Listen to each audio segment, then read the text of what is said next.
Good afternoon and welcome into the Takeup. Today we have episode 234, Tackling the Self-Serve Trend, Inspiration and Exploration. Hey folks, welcome into the Takeup. Happy to have you here on this Education Friday to do just a little bit of inspiration. Here's hoping this is just kind of a fun episode. This is something that, admittedly, on a very busy week, I kind of threw together because I thought it'd be interesting to talk about. In that I've been noticing some trends that are going on, and there's some things that luckily I've gotten to collaborate on with my good friend and yours, Lisa Shaw, who's from Brilliance. We're going to talk a little bit about some of the stuff that we got coming out from her, and we're going to talk about these trends that I keep saying out there in the decoration world because people have been asking me about them. You guys know that I've done a lot of work with making small run patches in my time, and certainly educating folks on small run patches. Don't get me wrong, there's people out there who do nothing but, so they've done different and more and other kinds than I've done, but I've done a fair amount of talking about doing small run patches, prototyping with patches, and just how to accomplish some emblems when you need them quickly. And part of that has made it where people ask me quite a bit about creating patches, especially as it comes to patches as their own object for sale, as their own object to uh, put together to create. And in the case of what we're going to talk about today, which is kind of this self-serve decorating trend, and I'm going to talk a little bit more about what I mean by that, and then maybe show some examples of stuff on social media that I've seen. And then we're just going to discuss briefly what I mean, not only by the trend, but what you could do to kind of get attached to that trend, to make something of it. This concept of picking out different decorations and putting them together on your own gear. Patches are just the king for embroidery. And I'm going to say that over and over because that's something for embroiderers we really that we can do on-site decoration. Embroidery tends to be a little slow, so for embroidery, we tend to need to make pre-made objects that we can then use, sell, and otherwise handle for our people. Now, the thing is, this is something that has now become not only on the radar of everyone else who is doing this embroidery world thing. They're not just embroiderers talking to embroiderers or people in the craft world or whoever it is talking about the self-serve decorating. But I have recently seen that it went fully commercial. I saw in a big box store was essentially a very dumbed down version of this concept, to the point of an entire back to school setup that was made like a self-decorating bar with self-adhesive versions instead of heat press versions of our embroidered patches that we know and love. And seeing that had not only gotten out to, I've seen the trend. In fact, I'm going to talk briefly about the whole hat bar thing because there's a couple people who have done it in different ways, and I think there are different ways to handle it. I'm going to talk about the couple that I've seen out there. But seeing that it is not only something that I'm seeing it as, kind of a kitschy way that it's handled for direct decoration or on-site decoration, but now that I'm seeing like a big box store, if something gets to the range of the big box store, it means that all customers have a chance to get that into their purview. And that means they may come to you asking for some sort of concept that goes with this. And it is something where, I can see that coming to people who are doing like team sports, club sports, schools, especially, where there might be a call for this kind of stuff. And honestly, I think it's an interesting thing and not as difficult as it might seem depending on what kind of tools you're using. So we're going to talk about that a little bit. And certainly as part of that, I'm going to talk a little bit about creativity. I have frequently discussed this whole concept of, remixing, mashing up, or pulling inspiration without necessarily biting styles. In fact, I'm going to give you one of my very earliest videos on this channel, my very earliest videos. So early that this is one of the, I believe, 2 episodes that were called Fridays with Erich before we had the name The Takeup. And by the way, thank you to Brian Bailey, who helped me come up with the name The Takeup. It was a fantastic one. As soon as he said it, I was like set. But suffice to say, that's how early that is. I'm going to share with you one of those videos as well and give you the link to that. So we're going to talk all about all this stuff. So self-decoration, self-serve decoration of a sort. It's not necessarily a self-serve. Hat bars, stuff like that, event decorating. We're going to talk about that stuff. And then kind of some of the trends that I've seen in that and the stuff that I had people ask me about as far as, hey, how can I achieve this stuff? What would you do if you were in this same position as me? And what's the cost? And a little bit just about creativity in general. But this should be a pretty light Low effort episode, both for you to listen to and for me to put together. This is one where I kind of needed to go to the well, but I think it's something that's still interesting. And when we're looking for different concepts for how to get people excited about decoration, get people excited about embroidery, I think any new concept we can offer that provides an experience, that provides, that decoration station kind of style is worthwhile. Plus, I'd love to show some of the stuff. Like I said, there's businesses who are out there doing it, and I would love to give some shout outs to some of those businesses who are sharing that stuff publicly so you can see how they're handling it. And I'll kind of just throw in my 2 cents from the position of someone who's made a lot of little small run patches and who's done some event work off and on over the years. So let's just go ahead and get into it. First, though, as you guys know, if you're here live, I like to talk to the folks who are here live. If you are here to watch this on the recording, you are back in the replay squad, then feel free to fast forward. But if not, hang out and we're going to chat to the folks who are here quickly. I love to say hi to you folks and establish more community. It's something we need these days. All right, so Jesse is in saying hi to Eric and hi to everybody. So hi. hi to me, hi to you. Cindy King is in from Texas saying good afternoon and saying hi to everybody. Janice is in as well. Hi, Janice. Happy to have you in. We've got Barb coming in from Minnesota Custom Made saying hi, Eric. Good afternoon, everybody. Good afternoon, Barb. Happy to have you as well. We've got Frank coming in from over in the UK saying good evening, all. Thank you for being here and sharing and always being an awesome promoter of embroidery. So thank you, Frank. Love to see you here as well. Got lots of folks talking to each other, which I love. Marta is in from Texas. And then Lisa, this is great. Lisa Shaw, who she said I could use her pictures for whatever. I'm going to take you up on it. She said, good afternoon from rainy Colorado, allowing your customer to be creative. You know what? Before I even go any further, let's very quickly just kind of get on this. All right. So part of this concept, I'm just going to lay the concept out very quickly and say the concept of a self-serve decoration station in this way, or a hat bar, is to put out a number of patches, decorations. They don't have to necessarily be patches. Like I said, for embroiderers, patches are going to be a lot of where we're at, but patches, other decorations, things that we can then apply either through self-adhesive if you're doing something that's more temporary, though there are some semi-permanent self-adhesive sticker-like backings you can do, or heat press. The heat press is the name of the game, using a hat heat press to press those on hats or press them on jackets or whatever you have. So that's the whole concept. I'm just going to lay that out and we'll talk about that again in a second. But the thing is, whereas we might see creativity, people who are digitizing, who are creating, who are maybe designing things themselves, we see the realm of creativity as I need to draw something, I need to make a shape, I need to select colors, I need to do all this stuff. The art of kind of collage, of putting together or just selecting, I want this garment and this patch, it puts this kind of creativity in your customer's hands. But it's not just creativity, it's control, and it's pride. There is a bit of the pride of creation because I have, with my opinions on what looks nice together or what I like, I have created a thing that is personal to me. And that agency in your customer's hands, it really makes the item a little more valuable. So when you're trying to get more perceived value out of something that is more than what you would want them, what you would charge someone for direct decoration. Let's say you're just taking a blank and decorating it directly. If you're going to charge a little bit of upshot, which you should be for doing this event type work, letting them have a little bit of creativity gives them agency in this, and that agency is increased value. They're going to treasure the thing where they picked out their own little patch and either had you or were allowed themselves, shown themselves to press it on. And then there's an experience if you can teach somebody how to press, or if you've got an auto open press where it's literally push it down till it clicks and then wait.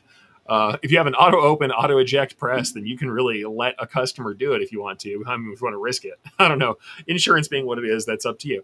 But yeah, that you can really kind of give some people some agency. Say, okay, here it is. Do you want it dead center? Do you want it off center? Do you want it turned a little bit? Show them the thing. Hey, put their hand on the handle and crank that sucker down, and now they made a hat. Now, you and I might see this as, yeah, you pressed down the heat press. I made the patch. I made the thing. I selected the colors. I selected the designs. But that little bit of creativity and agency makes them value that in a different way. So very good point on that, Lisa. I know I expanded a little bit on it, but hey, that's how we are. Barbara says, hello from Germany. Hello, Barbara. Thank you for being here. Hope you're having a good day. We also have Doug coming in from Pismo Beach, California. Hope everybody has a nice day. It's great. Carol says, "Been forever. Glad I made it back." Hey, I'm glad to have you back, Carol. Thank you for coming in. I love people talking to each other too. It's fantastic. And then Lisa says, and I agree with this one. I'm so jazzed about this topic, the creative experience on so many levels. Yeah, me too. This is a cool topic. Like I said, this is not for everybody. Um, as a business to business decorator, I probably had very little shot at doing this very often. I think this is really great for smaller decorators. They get to create these experiences. I really think that if you are an event decorator of any kind, this is something you should look at. There are some upsides, downsides here to doing this kind of work. I mean, uh, by all means, this is another one of those times where we have stock, right? We either have stock in garments. Now they're technically undecorated, so you don't necessarily have decorated garments that are now possibly wasted, but you are starting with garments, you are starting with pre-made decorations. So depending on the cost of those individual decorations and how much you kick into those decorations, there's some risk in doing this. I'm not going to say there isn't, but like I said, let's talk about that. We're going to get into the topic. I'll say the last little highs, and then we'll go ahead and get fully on into it. Hi, Irene. Thank you for being here. She says, "Yeah, I made it. I miss a lot of these." Hey, I'm glad you could be here. And thank you, by the way, to all of you, whether you are here live or not, for spending this time with me, with us, and improving your handle on decoration, and hopefully getting a little creative today. So let's get into this, right? Let's talk about it again.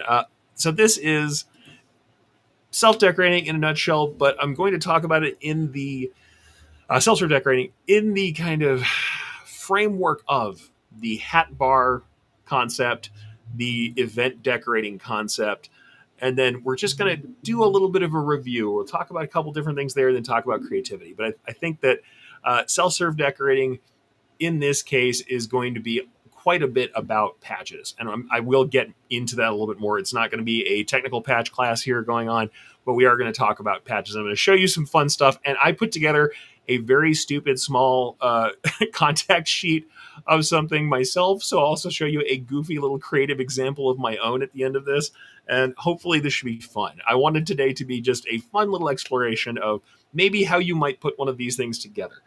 But to start that off, number one, I'm going to go ahead and give you guys the video I said I would about creativity. It was one of my earliest, and I'm almost embarrassed to see the version of me that is in this thumbnail here. Boy, I need to work harder on improving the version I've got now. But let's go ahead and get this little screen share up for you. This is the video I was talking about. This is one of the super earliest. This is Fridays with Erich. And this is way back. This is 5 years ago now when I did this piece. So here we are. This is me talking about creativity. I'm going to go ahead and give you guys the link to this. So in the comments, you're going to catch this link right now. That is the timestamp for when we start talking about remixing and using ideas without stepping on someone's toes and all of that stuff. It's a concept thing that we were talking about there. So I think it's worthwhile that later on, if you want to talk about creativity and think about it, here is where I talk about doing retail research. And I'm going to discuss that a little bit now too. How to remix, how to mash up, and how to take inspiration without biting somebody else's styles. And that's one of the things that I think is kind of interesting and important there. So let me go ahead and throw that on the banner as well. So if you're somebody watching this where you don't have the links, you can screenshot this really quick and grab it. Yes, it's got a timestamp on it. That's because I figure you want to get right to the meat of this thing, which is talking about creativity. This one actually had some discussion of business software on it as well, way back in the day for the Takeup. So there we go. That's, in fact, Fridays with Erich, so a little earlier than that. But with that out of the way, let me talk about the hat bar concept just a little bit, right? Let's just get into it just a little bit.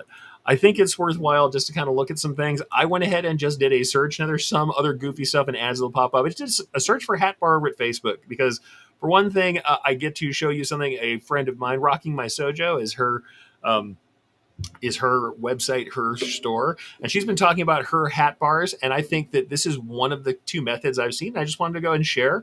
So she was doing this at a 4-H fair over the weekend, and the concept was you pick your patch, pick your hat, and she presses those on for you. And as you can see, the concept here, and I'll go ahead and pull up her stuff. And by the way, this was such a great example of what we're talking about here. She's got herself the Hottronics hat press. I believe that's the ID360, the one from Stalls that is just it's heated top and bottom. It's a really great press, and so a lot of people really enjoy using that guy for stuff. It's got a very lovely kind of bottom platen on it too that really does work nicely for keeping the creases out. But she's got that hat press there set up, so we've got to have power to the booth to do this thing. But we've got just a set of pretty simple, mesh back snapback hats. I'm pretty sure we got snapbacks. I can't see them, but they look like mesh back snapbacks. If we go ahead and zoom in on this guy, we can see she's got a lovely little collection of patches. And as you see here, there's 5 patches. So the first thing I'm going to say is there's a couple different ways you go about this whole hat bar or self-decorating trend. And one of the things I've seen, and it seems like one that people get a little frustrated with sometimes, is they make these fashion hat bars and they're much more inclusive and they do it more like it's much more of an experience based thing because it's a static thing. It's not with an event. And some of those hat bars have everything in the world. They have to cover a really wide swath of different styles, different setups, different topics in order to make this thing work. So they've got like tables and tables of little shelves and bins of stuff. So their theming has to be much more broad. I'm suggesting for the case we're talking about today to do something a little bit more like what we've got from Rocky My Soja here. Now, she's doing these with laser patches, right? So these are laser engraved leatherette, I would assume, patches. And she's doing this for 4-H. So what do we have for this? We've got farm animals. We've got Peace, Love, and 4-H. We have the local 4-H chapter that she's working on. So that's maybe the only one out of these that can only be used with that one county 4-H group. So that's really only one patch that's only for that group. Whereas these others could probably be used for another one if you had other 4-H groups that you serviced. And then we've got a tractor with a U.S. flag behind it, and then a fun little cartoon cow patch that says "Heard That." Which, by the way, I'm just going to make this a thing here too. When I've been going through a lot of these, I'm just going to say there's a lot of this that I would call meme decorating. There's a lot of funny phrases and goofy stuff and stuff that just catches you as like, hey, it's funny and it's part of the culture that I'm in. That's another thing I'm going to make kind of clear. There's something that is like, it is something known to me. It's an inside joke. It's part of the culture that you're servicing as a decorator. So just keep that in your head. The concept of meme decorating is something that I came up when I was kind of doing research on this. So yeah, there's kind of, there's a sense of this being something that's for us, that is about us. And as you can see, that's only 5 patches. So she doesn't have to have like this massive, massive collection of patches to make this work. But then you see other ones where we've got this Penny's Hat Bar. I don't know all these folks. These are just ones that are out there publicly on Facebook. And I thought, why not? We're just going to take a look at those while we're here. And she's got stuff specific to Tennessee. We've got like the volunteers. So we've got Vols patches. We've got Tennessee patches. Go Vols. We've got some people. We've got Game Day patch. We got 10. Orange Blooded. And what is this other one? Again, we have another kind of meme style thing. I'm just talking Tennessee. Wild as a mink, sweet as soda pop. We've got some comments, some jokes, some things that are very kind of memey and they belong to the culture that you're serving. But once again, the solution here, this is specific to an event. So we only have a small set of patches. It's not crazy. It's not everything in the world.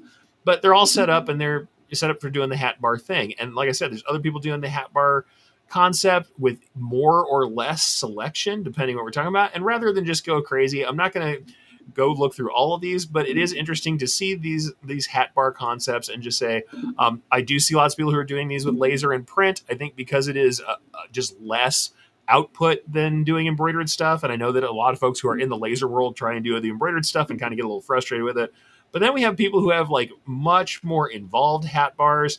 And I'm going to see if I can try, and you'll see a lot of these like collage style hats where people are selecting multiple things that are more generic, and then they're heat pressing multiples on there, and they have these hats that are very much more like a collage of multiple different things. And like I said, some of that hat bar stuff can get kind of crazy. Some of the people I've seen showing up the hat bars are just doing massive patch bundles or massive amounts of different stuff that you can add to your hats. So yeah, like I said, if you are in a more generic space that is not, quite as event based, it's not in one small subculture, then you're more likely to have just a much wider range of gear for these types of events, these types of hat bars. So like I said, it's a cool concept. You can see people are also doing it almost like as a hat party, and they're staging these events and setting this stuff up. I think it's really cool.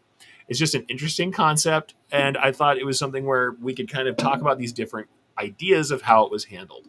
So, in defining these two kinds of ideas for me, we had what I consider kind of the solitary group, the single group stuff where we are event based. We really are handling this. It's more event decorating. Now, it could also be around an event, but not at an event. It could be, hey, we have this set up at our shop. It's before the big game. Come here. We have the whatever contract with the high school, and we've got some generic stuff, which is sports stuff, usually in the right colors. We've got some stuff that is not as generic. We have specifically the mascot logo as something that we always carry. And then we have some text stuff, some very meme worthy meme decorating patches that have phrases. And like I said, phrases, icons, very common in this kind of stuff. So I think that's one way people are doing it. The other way I'm seeing is kind of a more generic approach. The only thing about the generic approach is we've got much more investment, and I've already seen a few people who thought this was a cool idea and very quickly wanted to get back out of it and bought these big bunches of mass-produced, generally overseas patches, or even these kind of mixed bags patches who are just ready to get rid of it. So I'm not saying it's not something that people are good with, because I'm also seeing tons of people talking about the success that they've had with it. And like I said, I saw, not only have I seen this, I've had people asking me about doing all of these things where I had to kind of come clean to them and say, hey, probably the people who are doing these mass collections of stuff are probably buying a lot of these pre-made and then adding a few custom elements that are very specific to an event or a separate culture or something that's being done here. If they're doing them at volume or repeatedly and it's something they can carry over, they're probably still doing some ordered out.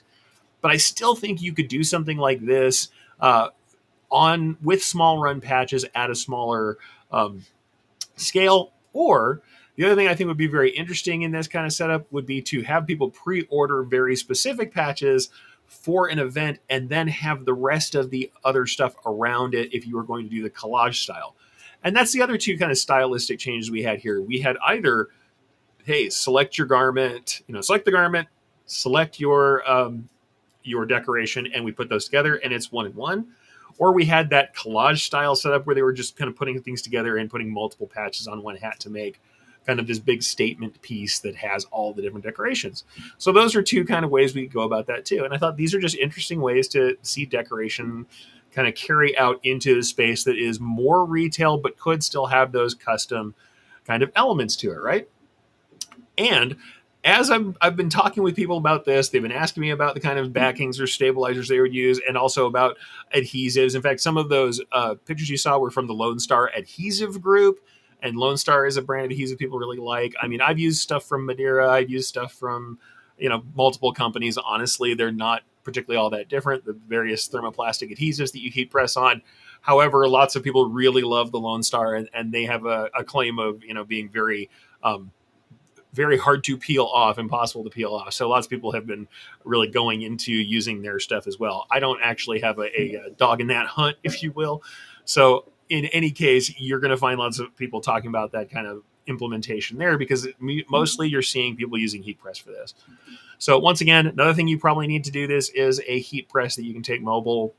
That's usually not a problem, especially with the hat element. That's usually not very hard to do. Whereas taking an embroidery machine mobile is quite a bit more of, quite a bit more to do, right? That's quite a bit more to handle, to deal with. So it's fairly interesting, and it is worthwhile to do something like that. But let's go ahead and grab a couple of comments we have here, which are great. Lisa says, have stock designs and bring your X tool to upsell custom work, bulk orders. Yeah, no, for sure. If you are someone who's doing laser, by all means, if that's something you think you can transport, then do it. I mean, I think that's something you can do. Honestly, what I think would be awesome is just use this as almost as a leader, the same way that lots of people do.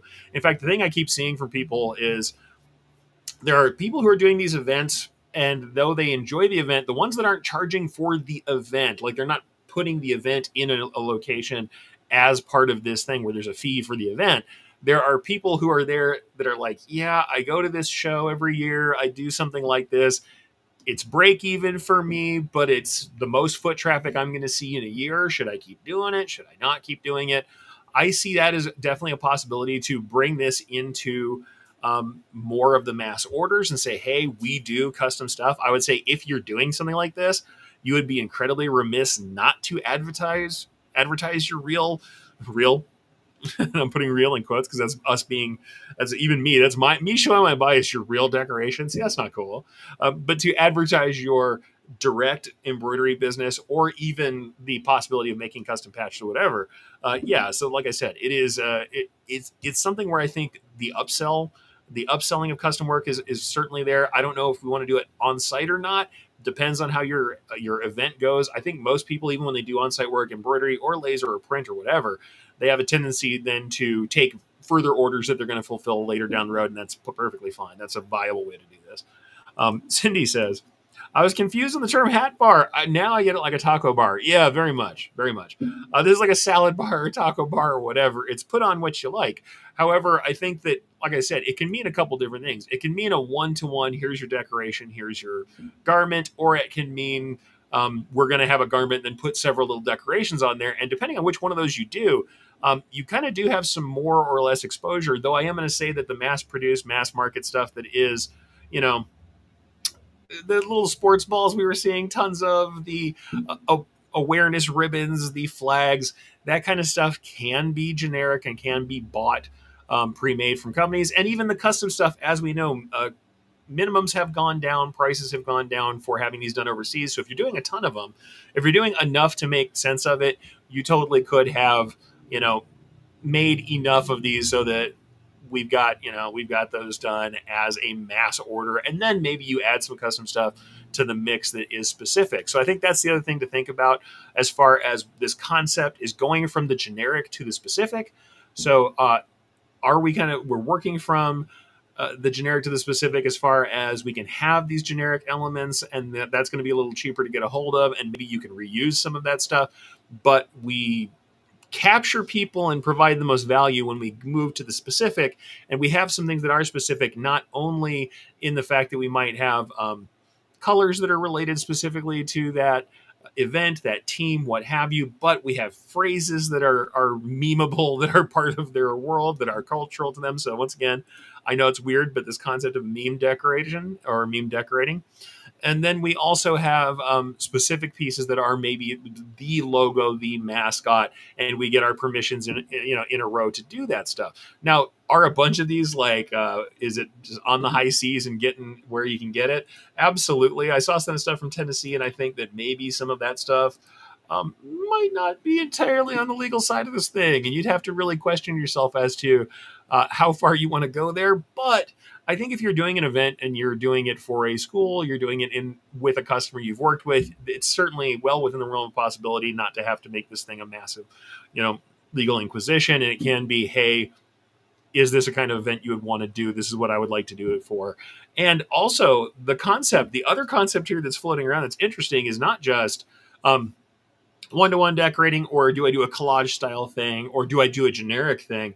But, I can host an event, and is the event a thing that has value to a company, to a school, or something where there might be also, hey, it costs this much for me to set up.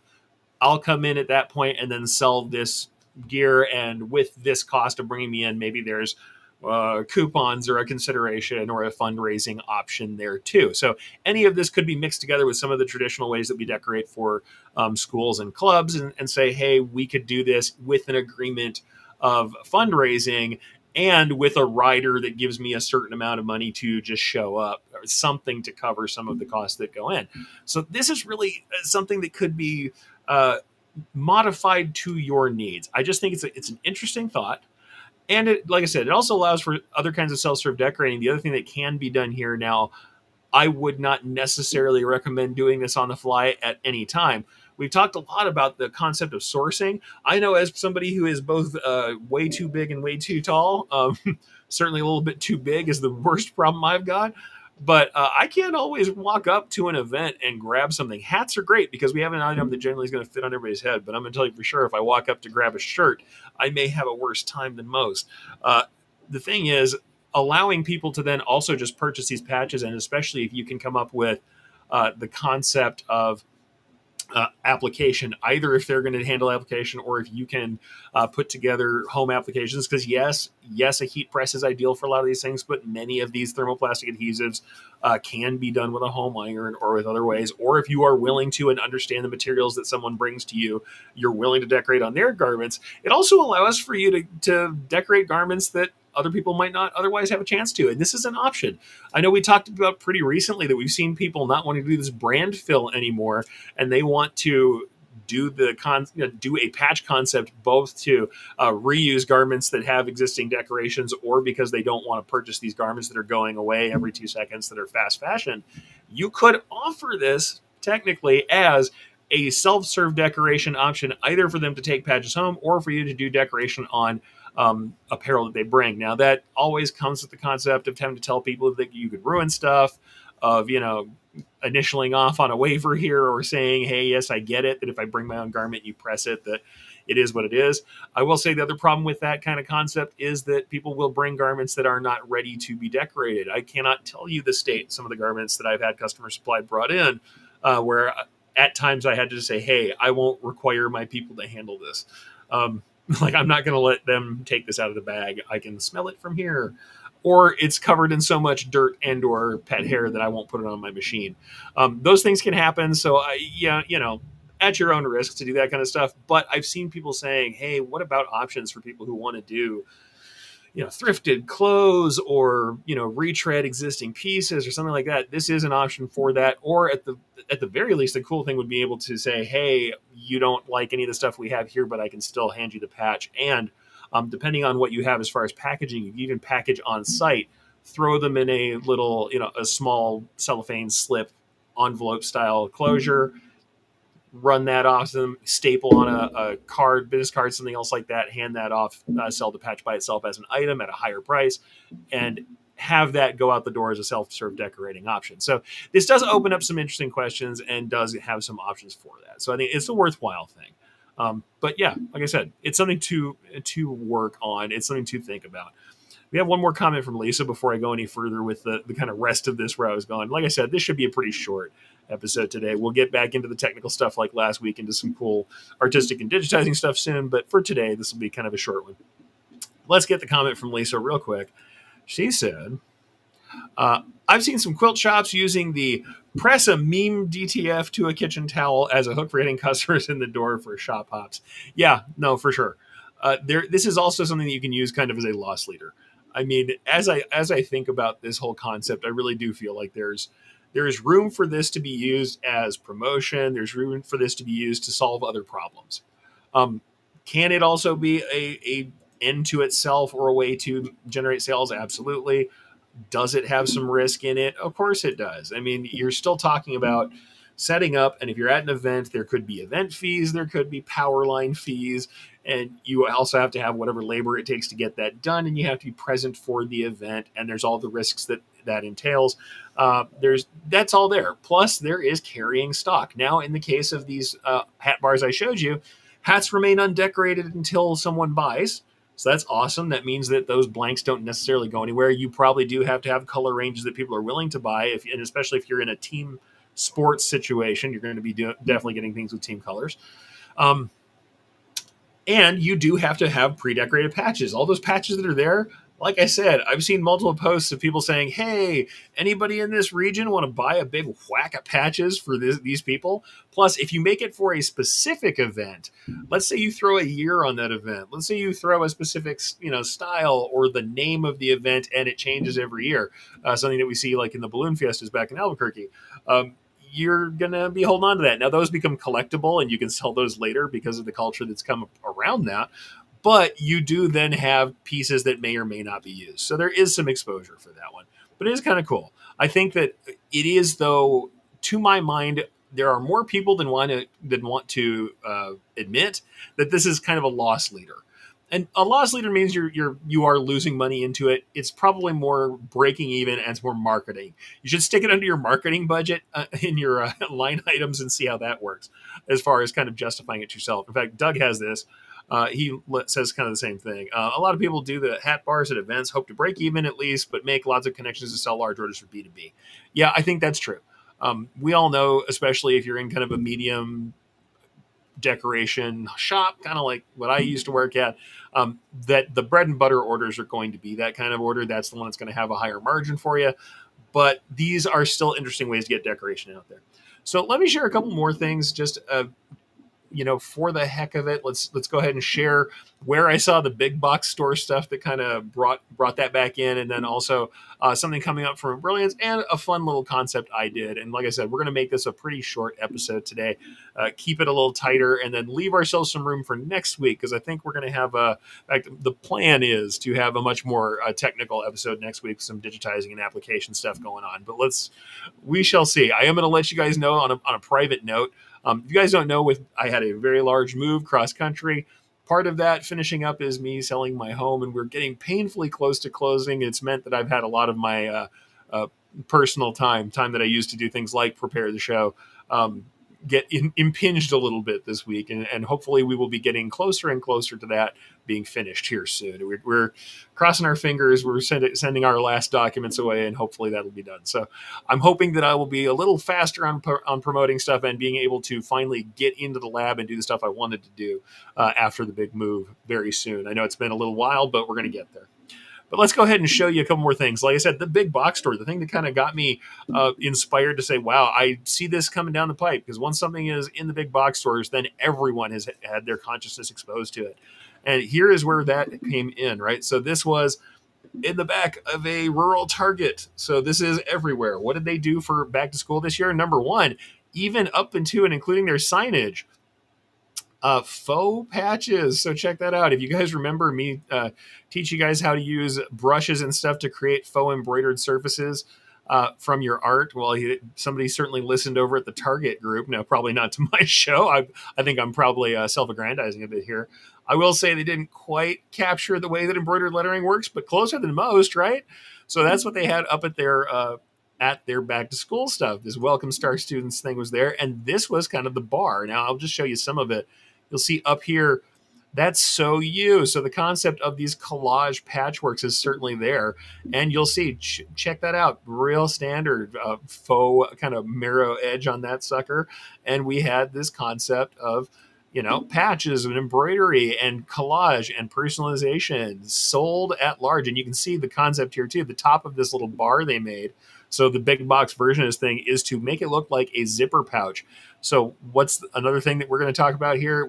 Why do our hats so great? Hats are great because they're a non-sized item. What's another non-sized item that's great to decorate on?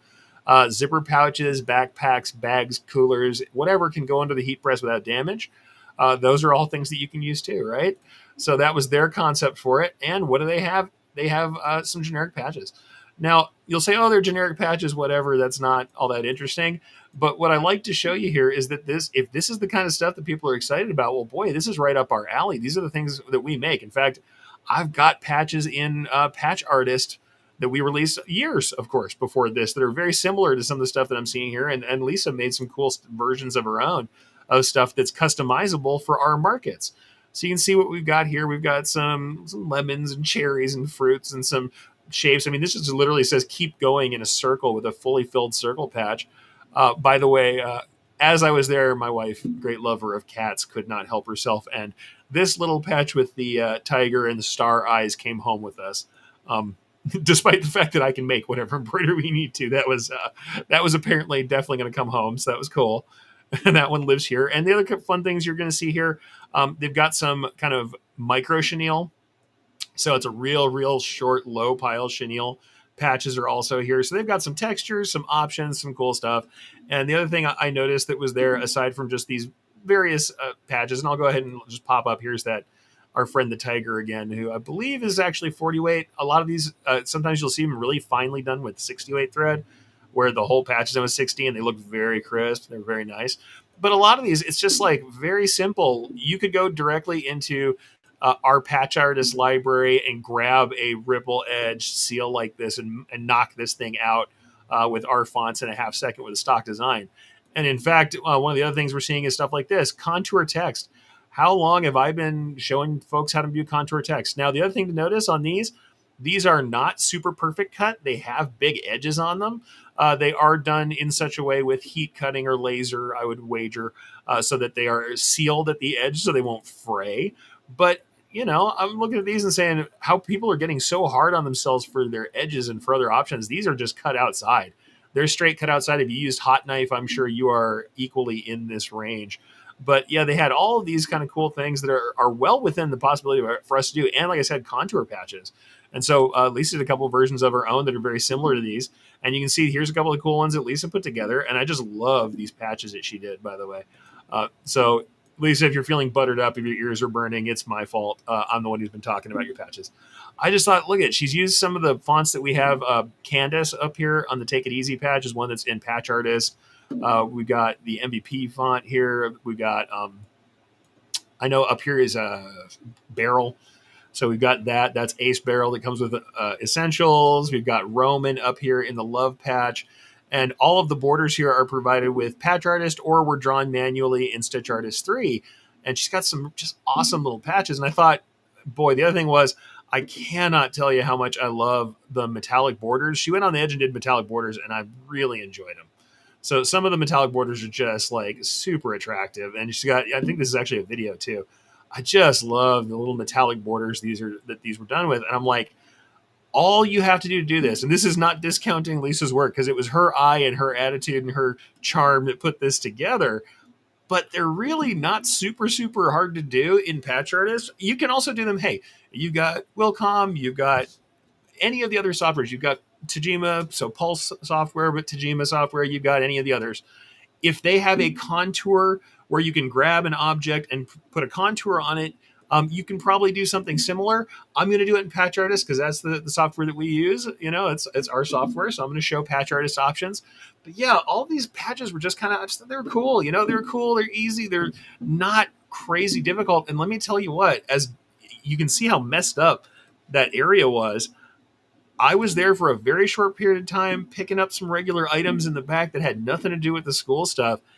And it was like vultures. I mean, the kids and the moms were all over this, and the dads were looking through stuff. And there was also just generic letter sets. There were monogram sets. There was all kinds of stuff up there. And they were picking it over. It was crazy. So I'm just going to say, though I know that you can't just go following up after the big box stores, and certainly the problem with the big box stores is the prices were certainly not on point. The concept of, hey, we could do a custom version of this, it's now in someone's head, right? And if you provide that and show how it's possible, there is something that could be done there that's interesting. You know, there's a world of people who have patches in their mind, think about the concept of decorating patches, might be willing to collect some, or they might be building a little collection, or the kids are. And when you make a custom patch, it now has a value that it might not have had. So I think that's an interesting thing, right? And some of these really, I mean, what do we have? We had phrases, we had icons, very simple images, and you can very easily get by with like, hey, stock design plus border, right? Stock design plus border was a fine way for this to go. So, you know, and like I said, and I'll bring these back up just for a second. They're simple.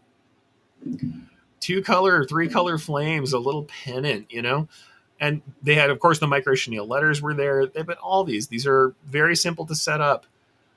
Stock design plus border, a couple of colors, text plus border. Really, text in a circle on a path on a line, circle text, literally 2 lines of circle text in a filled solid colored circle. Even these stock design plus border, a couple rows of text, maybe with using envelopes or arcs. Very simple, very easy to do, not particularly difficult, and high value. Now, some of them, hey, the little tiger, this is more graphical, but hey, stock designs. Like I said, grab your stock design, something that is, you know, that is on topic with that, drop a border on it and cut it out for patches, put the heat seal on it, you're good to go. Or some of this stuff, yeah, mass order. I'm not going to lie. If it was going to be me working on this stuff and I'm looking at, you know, especially the sports stuff where we've got balls here. We've got generic sports balls. We have basketball, football, soccer ball. These could be ordered en masse in the natural color of the item and held onto. You would not necessarily have to deal with this stuff. And it could be a very easy project. So, and that's the thing. I think it's something that's really cool to do something custom. Also, as a toss-in for a customer, if you were making regular custom gear for them and you threw in a few of these patches of their logo, of a cool phrase and something else, and you knocked those out, or something related to your shop even would be cool, and throw those in as a permutation on your usual kind of lagniappe, the stuff you might throw in for free. I think that's a cool idea. Right? Like I said, it's interesting. And Lisa said, they're such a fast, easy project. I agree. And Doug says also, hey, yeah, if you want to do traditional marrow, for sure, good practice from a marrow machine. Why not? I mean, knock a few of these things out and have them on hand and use them as part of promotion. I think it's cool. But with that in mind, I thought I would just show you the funny thing I did. So this is me being goofy today. I didn't have a lot of time to prep, but I decided, you know what? I'm going to do something fun. I'm just going to go ahead and throw together my own set of hat bar patches. And I've really been missing Albuquerque, because I moved across the country. I'm out here in Pennsylvania now. And we were talking about chili roasting, right? And I was like, oh man, when you go to the stores in New Mexico and they're roasting chili, and the smell of fall for me is really the roasting chili in the big drums. If you don't know what it's like, go look it up online. Green chili roasting. They have these big kind of expanded steel barrels that are turning, these mesh barrels where they've got propane burners under them, and they're roasting the chilies as they flip over. And the smell of that really permeates the entirety of Albuquerque, New Mexico at a certain time of fall. And so I was thinking about chili roasting. I'm like, it would be super cool if somebody did like a Albuquerque patch bar like that, and I would put together my own little Albuquerque hat patches. So I'm just going to show you the goofy stuff I came up with and explain just how easily it goes together. So you can kind of see what I'm talking about as far as this not being a difficult thing, especially if you have the right tools for it. So just briefly, I'm going to bring up the other screen. So I'm going to let you know, you're going to see some Albuquerque phrases in here. I'll explain them if I have to. It should be funny, but I'm just going to tell you. So yeah, and Lisa's right. No pumpkin spice out rest. Chili roasting. Absolutely. It's chili roasting, and I'm dying. I'm. This is my first year without it, and I don't know what I'm going to do. I can't think straight. Let's go to the screen share and just put up with me for a minute. There's my goofy stuff, right? So there's one under my head. I will move it in a second, and you'll get to see the funny thing. So these are just Albuquerque things, right? And I thought, okay, I'll do some fun Albuquerque stuff and put it together. Number one, hey, what do we have for the stuff that just anybody would have on hand? Yeah, the the New Mexico flag. Everybody's going to want to have this. If you talk to people who are into vexillology, and yes, that is the study of flags, look it up. Vexillologists say that the New Mexico flag is the most beautiful flag out there, and I have to agree. So the big red Zia symbol in the gold field on the flag. So this is like Spanish colors. Obviously, that's where that comes from. Whereas the Zia symbol comes from the Zia Indians. Not that they had a lot of choice in the matter when we decided to make the flag, but hey, it has become what we talk about when we talk about New Mexico. I thought not only will I have the full size one, but let's go bring the dad hat version in where we've got ourselves a double stitched central dad hat version, obviously. And like I said, meme decorating. So other things we have in here, we have, of course, red chili. So if you guys don't know, green chili and red chili are the same thing. Red chili is the fully mature chili. So it's not like two different plants. If you didn't know that, now you know. So we had red chili over here. We've got, of course, green chili over here. In this case, they're the same ones. I would definitely use different items if I were going to do this again. But I knocked this together today just to show you some of the fun. And then I was like, all right, what else do we have to have? Well, red or green. I didn't write Christmas in here. I could have and I should, but I thought we'll do red or green. And what did I do to make this patch? Essentially, this really is just two standard drops of text. If I grab just a regular text line, this right here is in Patch Artist Cycles. So this comes with the Patch Artist, but I didn't do anything very specific to Patch Artist in this. But you know what? Let's do this. Let's go ahead and bring this over to another new pane. So here we are in a new pane here in another design window. And I really just said like red or green, but let's just say Xmas. That is what we call red and green together when you are from Albuquerque. And all I did was literally grab the standard text as it was. So I didn't use an envelope or any other kind of warping. You hold down the Alt key in Embroidery with if you have to have essentials for this, if you're using stitch-based fonts, if you're doing this in Stitch Artist on native fonts, it will work. And I will go ahead and hold down the Alt key. It means that when I drag any of these indicators on the side of the lettering, it will skew instead of resize. And all I did was skew. And then I thought, okay, cool. I did some different colors. In this case, I went ahead and changed the color of this. And on this one, I'll just go ahead and make it red. I'm not going to try and do anything crazy today. We'll just go ahead and say red. And then I said, all right, you know what I want? Contoured patch, because I have Patch Artist installed. I said utility, add patch edge, page wrap.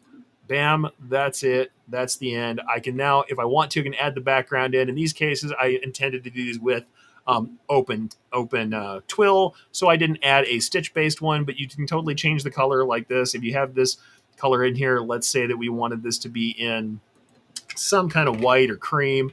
Say, okay, cream white, select that. And once we have that here, we'll go into the patch border section, go to the interactive and say, I want to see the fabric preview. And then you can see your fabric preview. That's it. So if you're producing a meme patch like that, it take no time at all to like select the colors, drop them together and drop a patch border on this thing. And now I can create a cut file from that and I can go ahead and make that patch. Other things I did, and I'll just show these to you. These balloons, I wouldn't actually use these balloons because these balloons are people's balloons. And let me tell you what, I know who these are. That's Alice in Wonderland up there, and down here is Skytrek. Balloon Fiesta is something we did for years and years and years, so I know what that is. That's how that is. We know the real balloons, so I wouldn't use these. I'd use some stock balloons, but these are actually from another software, so I dropped these in as literally DST input. And just went ahead and did that same border wrap. And in fact, just to show you what that's like, here is a yucca from another design. This, as you can see, is stitches. This doesn't have anything else going on with it. So these are not objects anymore. It's a yucca I did. I will show you that it is all nicely carved up here. The yucca flower is carved into multiple pieces. In fact, just for the heck of it, because we can, let's look at all the little satin stitches that make up the yucca, because it makes it pretty. Then we have some nice highlights in the yucca flowers, and then we have lovely carved leaves to make up our final yucca plant. And there we are. So let's say I wanted to add a yucca to this collection. This is DST information. This is not objects. You can still do the same thing with patch artists to say add patch edge, page wrap. Oh, let me actually get it this time. Add patch edge, go to the page wrap, and bam, here is your page wrap. And now I have a little yucca patch. And once again, I'm just going to, let's just assume that I wanted to have a white background border on this or something of that nature. I'm not great at selecting colors. Lisa's a lot better than me, so if you have her do stuff for you, you get better colors. You get better color fabrics in the background. But here, grab that piece, and now, as you can see, I can add that to my contact sheet for my chili bar, and I think that fits in really nicely. Now I've got a really cool yucca patch to go with my chili bar. And once again, since I'm giving props to Lisa today, I'm going to Control S, save this, because I don't want to have to make this again later. Anyway, if you're currently digitizing while listening to this, right now, take a deep breath and press Control S. You're welcome. You just saved your file. All right. So the other stuff I did, just to, once again, make the concept of making this kind of easy and cool. Down here is a phrase you will hear, especially if you are someone of about my age. I think it's still said out there. Lots of folks from Albuquerque will say something is all and then some sort of modifier. So it's like, oh, he thinks he's all good. That's all sick. That's all, that's all bad. You will hear this if you are of my age and from Albuquerque, New Mexico. So all sick is something we said. It's a nice thing to say, believe it or not. It's oh man, did you see that guy's car? That car was all sick. Believe me, it's what it is. So what did I do to make this? I actually got that directly out of Ace One, the Rewind. It's the envelope warped text. So all I really had to do to make that, and I actually did this one too, and I'll talk to you about that one in a second. We'll go ahead and drop this out. Once again, this is just me using the stuff that I had. If you have templates, if you have stuff that's easy to customize, you can do that. And in this case, I grabbed, something like this, one of these. I don't know which one. Who cares? This is what I'm going to use for it this time. This guy's using Ace Joplin as the text, but let's just say I said all. Let's actually type the whole thing, all, enter. There we go. It's already warped up for me. Sick. Boom. It's all sick. And it is indeed all sick. Utility. Add page edge. Or add patch edge, page wrap. And boom. All sick. And there we are. That's the patch. And it's done. So these meme patches become very, very simple to put together. And once again, like I said, from the patch edge, you can output your cut files from here too. You can inflate and create cut files and output your borders and your patch stuff all together in one step. It's pretty simple. So that's how I did that, though I did want to say sometimes you don't want to do the wrap And there's different options. Let's say if we're doing different options, we can do things like instead of using the patch edge wrap, we can add a circle. The circle will encompass everything that's in there and center it. The other thing we can do for this is instead of using the page wrap, we can do a rectangle. Rectangle will do the same. It will encompass the entire design in a rounded rectangle that is actually editable. And we can change in the shape. We can actually change how round those corners are as well. So we can kind of play with how round those corners are, encompassing the design that's there. So those are super easy to handle too. But if you are like me and you're like, man, I really wanted something exactly a certain custom way, I went ahead and made this one, which is another local phrase. Welcome to the land of entrapment. The actual phrase is the land of enchantment. That's what we call the state of New Mexico, the land of enchantment. But we call it the land of entrapment because a lot of people come to New Mexico and then never leave somehow. They just don't seem to get there. The number of people I have met in my life who literally broke down, their car broke down in Albuquerque, New Mexico, and somehow they're living there in 20 years is not a zero number. Let's just say that. So I made this once again using a normal wrap. But what I want to tell you about is that this was done with the pennant wave falling from Ace One. I'll take the patch off of it real quickly so you can see it. And the thing is, if you wrap this, page wrap won't make you a perfect hexagon, even though it has very hexagonal features. It's going to wrap the embroidery specifically. So if I add a patch edge and do page wrap on this one, I'm going to get some divots and some shapes around the outside edge as it tries to wrap the letters. So I wanted this to be a perfect hexagon, so I just drew this in Stitch Artist. So I jumped in and literally just drew the Stitch Artist edge. And in fact, what I really did, I'm going to go ahead and explain it to you. I did this in Stitch Artist 3. I went ahead and I drew this piece with points. And all I did was get this set up onto line nodes. Because this is a pretty easy piece, I went, all right, I'm just going to draw this thing straight up as we go. And this is me doing it by wire over the streaming software. So you're going to see this thing waver back and forth and be goofy, but that's all right. We'll go ahead and close that up, close up shop. And here's my hexagon. It's a little goofy since I'm flying by wire here, but I made this shape. And then I go over to my expansion here. There's something that you will have in other software. You might have easy borders or expansion, or you might have something called contours. Depends on what your software is. In this case, I drew that and I'm going to inflate it. And we'll see first, I'll take off the softened corners because I want that nice hard edge. And I know that I have about 4 mils of patch border, and then I want to have another 3 mils on the inside of that of gap. So I'm going to go ahead and up this to about 7 mils here. We go up to around 7 mils. 6.9 is close enough. And you can see actually I goofed it up. I must have, because of how I drew it, I goofed it up. I'll say okay to that. My original one did not need any more editing. I'll go ahead and grab that and make these align nodes so I can fix my problems here. So there we go. It expanded right there. And I have this, as you can see it here, draw more carefully than I did, and certainly not flying by wire over your streaming software into a tiny window. But hey, I went ahead and I did that, and then I click my patch border over here. And once I've got the patch border in, I now can treat it the way I did over on the main page. You can see that's how I did this guy here. And I went ahead and colored that in turquoise, silver, and black. So, turquoise jewelry colors, kind of Kingman turquoise, if you will. And then over here, the last one, I'm only going to explain this once.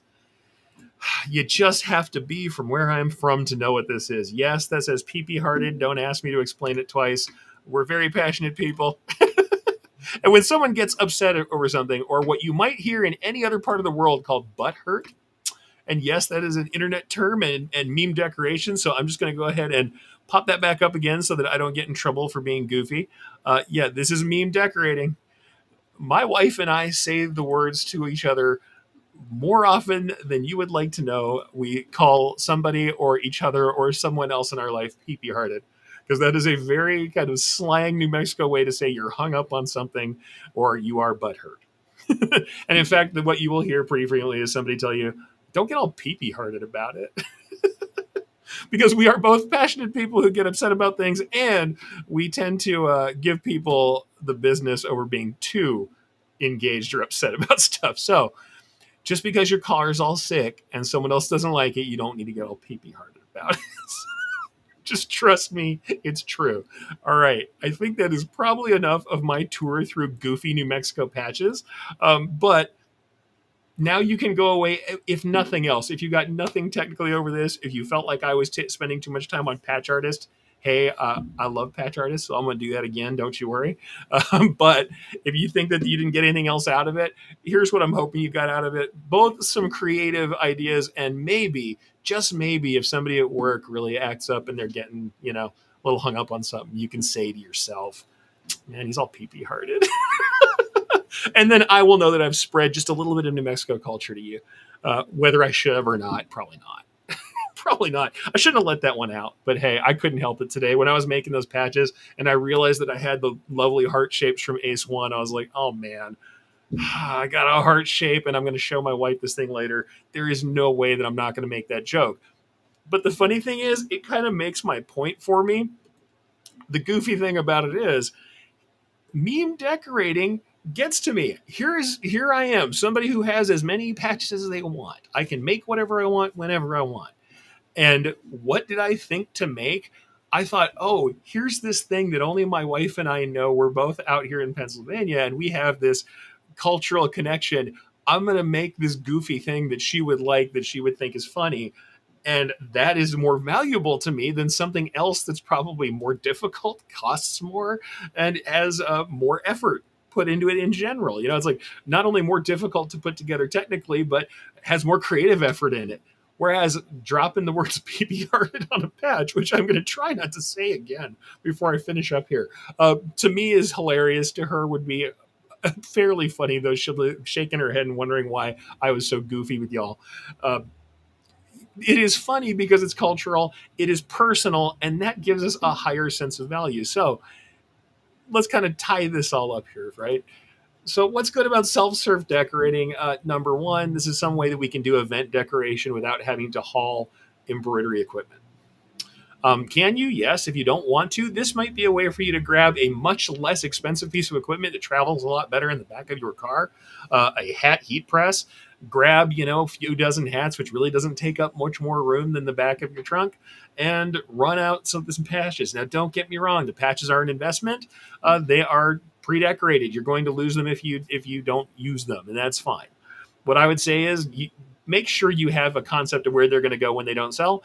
And certainly there's always the possibility of using this as a marketing venture and not as a profit center in and of itself. But self-serve decorating does have some of those concepts in it. Hat bar is a great way to do it. Why? Non-sized item, something that is usually one size fits all, or Velcro strap, snapback, whatever it is. It's something that almost everybody can use, and depending on the kind of event and where you are, if you're doing event decorating, it's a very useful item that people might want to get the sun out of their eyes and off their heads. And like I said, heat press is easy to make that work. Patches are king for embroiderers if you want to make your own, and you can make more specific things to go in with more generic stuff you just purchase. And ultimately, it doesn't have to be hard. The concept of this meme decorating with something that is funny or personal or related to the group, if you know enough to know that stuff, really could be quite wonderful, especially because it's some novelty. It shows a certain amount of affinity with the group, and it's something that they will want to grab and show to someone else. Right? This is the kind of thing that goes home with them and they show to somebody else. And if you make sure that you're sticking a business card, sticking a label on all of your gear as it goes out the door, then that marketing concept gets a little easier to make happen. And like I said, it can be as simple as phrases or icons and just seriously stock design plus border. So whether or not you do kind of the collage style or you do the direct style, it really is pretty simple to handle, and it can be quite interesting. And like I said, hey, you want to check out the software I was using to do that?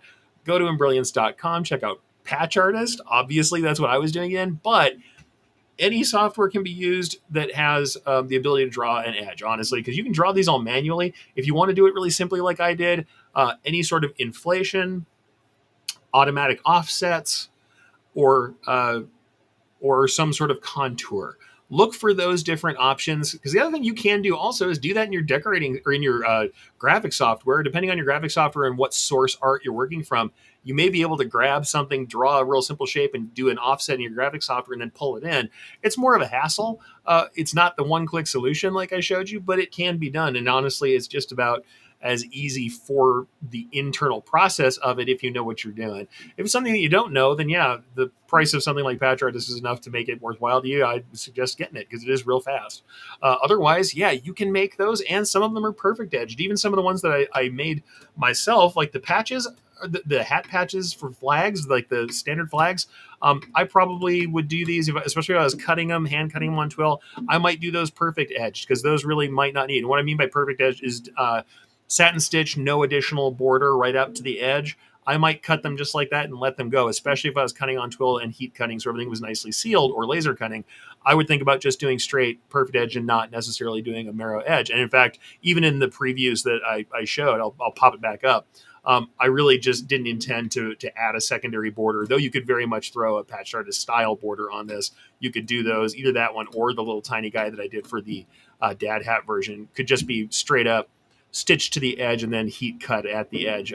Heat cut borders are all right. Like I said, look at what was out there in the mainstream. People were buying those, and now admittedly very cheaply because these are tremendously mass produced, but they were buying them by the handful.